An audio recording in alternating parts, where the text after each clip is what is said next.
Kakilig ang ilang picture nila ng boyfriend na si Joaquin Enriquez na shinare ni Maymay Etrata sa kanyang Instagram account. Sabi ni Maymay, "My first Coachella and I got to experience it dahil sa'yo." Sinagot lang yun ni Joaquin ang most beautiful girl ever. Kuha nga ang mga picture ng magjuwa sa first week ng Coachella 2026 sa Indio, California. May reel din na pinost si Maymay na nagsasayaw sila ng boyfriend at ang caption ay, "Biberchella with my baby." Sa reel ay kitang-kitang sobrang pagmamahalan ni na Maymay at Joaquin. Obvious na in love sila sa isa't isa. Masaya naman ang mga fan ni Maymay na makitang napakasaya ng kanilang idolo.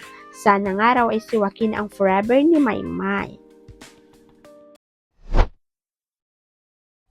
Super excited si James Reid at ang kanyang fans dahil for the first time ay mag-perform ang singer-actor sa Australia.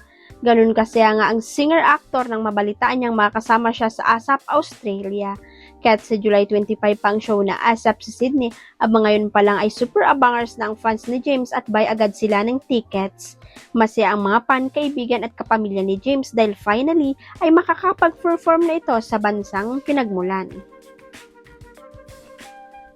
Hindi naman lingid sa kalaman ng mga fan na ipinanganak at lumaki ang boyfriend ni Isa Pressman sa Sydney, New South Wales, Australia at umuwi lang ito sa Pinas para mag-aral.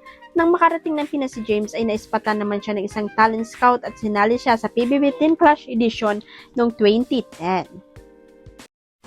Huwag kalimutan ang subscribe button at i-ring ang notification bell para sa latest chika updates.